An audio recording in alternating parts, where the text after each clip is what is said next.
আসসালামু আলাইকুম। ৮ বছর পর বাংলাদেশের মাটিতে অনুষ্ঠিত হতে যাচ্ছে সাফ চ্যাম্পিয়নশিপ।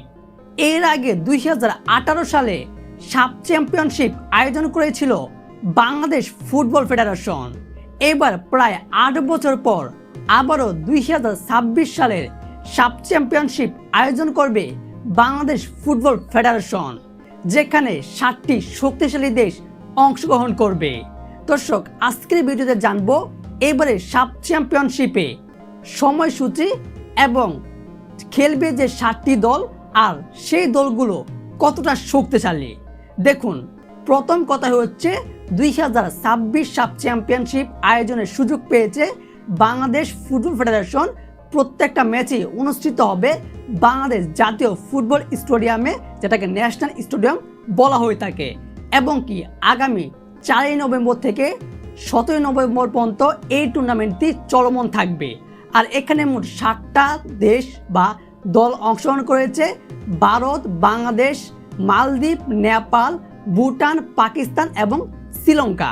যেখানে এই ৭টি দলের মধ্যে সবচেয়ে বেশি শক্তিশালী ১ নম্বরে হচ্ছে ভারতীয় ফুটবল দল।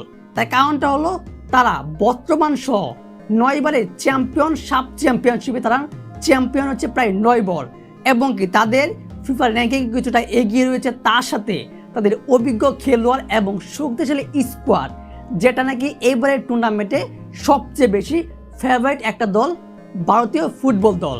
২ নম্বরে রয়েছে বাংলাদেশ ফুটবল দল, যারা এবারের চ্যাম্পিয়নশিপের আয়োজক দেশ, এবং কি বাংলাদেশ ফুটবল দল শেষ ২০০৩ সালে সাফে চ্যাম্পিয়ন হয়েছিল মাত্র একবারই, এবং এই দলটা বর্তমানে অনেকটা শক্তিশালী দল।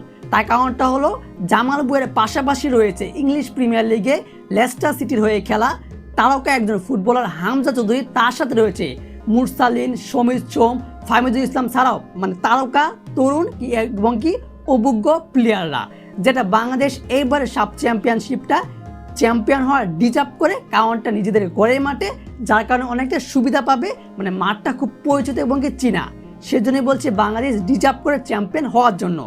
এবং ৩ নম্বর রয়েছে মালদ্বীপ। মালদ্বীপ কিন্তু ২ বারের চ্যাম্পিয়ন, এবং কি তারা বর্তমানে প্রযুক্তিগত দিকে ফুটবল এবং কি দ্রুত গতির আক্রমণে খুব এগিয়ে রয়েছে। এক কথায় বলতে গেলে যে কোনো বড় দলকে হারানোর সামর্থ্য রয়েছে এই মালদ্বীপের।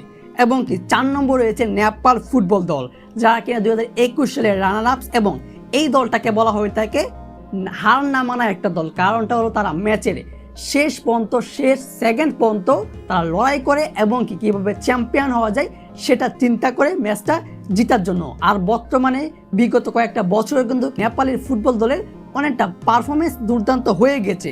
৫ নম্বর রয়েছে পাকিস্তান ফুটবল দল, যেখানে ইউরোপীয় এবং প্রবাসী ফুটবলার তারকা দিয়ে ভরপুর রয়েছে, এবং এই দলটা বেশ উন্নতি করেছে মাত্র কয়েকটা সিজনে। অর্থাৎ বলা যাচ্ছে এই পাকিস্তানে কিন্তু এইবারে সাফ চ্যাম্পিয়নশিপটা ডিজার্ভ করে। আর ৬ নম্বর হচ্ছে শ্রীলঙ্কা। শ্রীলঙ্কা অবশ্য বেশ কিছু পরিবর্তন এনেছে তাদের দলে, এবং কাগজে কলমে কিছুটা পিছিয়ে থাকলেও তারা কিন্তু যে কোনো সময় অঘটন ঘটাতে পারে। সেজন্য বলছে শ্রীলঙ্কা কিন্তু কোনো ছোট বা দুর্বল দল নয়, তারাও কিন্তু আক্রমণে যে কোনো সময় ম্যাচের পরিবর্তন করতে পারে, নিজেদের করে নিতে পারে। তারপর শেষ ৭ নম্বর রয়েছে ভুটান ফুটবল দল, যাদেরকে তুলনামূলক দুর্বল এবং সহজ প্রতিপক্ষ বলা হয়ে থাকে, এবং তারা তেমন দলই। তবে একটা কথা বলতে চাই, ফুটবল কিংবা ক্রিকেট যে কোনো খেলাতেই কোনো দলকে কিন্তু ছোট করা মনে করা যাবে না, কারণ প্রত্যেকটা দলেই তেমন শক্তিশালী, এবং যে কোনো দলই কিন্তু তারা একদম উড়িয়ে দিতে পারে। বর্তমানে কিন্তু ভুটানের উন্নতি সামগ্রিক দিক দিয়ে তারা কিন্তু বেশ উন্নতি করেছে কিংবা এগিয়ে গিয়েছে, যার কারণে এই ভুটান দলটা কিন্তু এইবারে একটা অঘটন ঘটাতে পারে। দর্শক, এই ৭টা দলের মধ্যে কিন্তু ১ নম্বর রয়েছে ভারত ফুটবল দল, ২ নম্বর রয়েছে বাংলাদেশ। এবার আপনারাই কমেন্ট বক্সে জানাবেন এই ৭টা দল থেকে কোন দলটা এইবার ২০২৬ সাফ চ্যাম্পিয়নশিপে চ্যাম্পিয়ন হবে। জানিয়ে দিন খুব দ্রুত কমেন্ট বক্সে। ধন্যবাদ।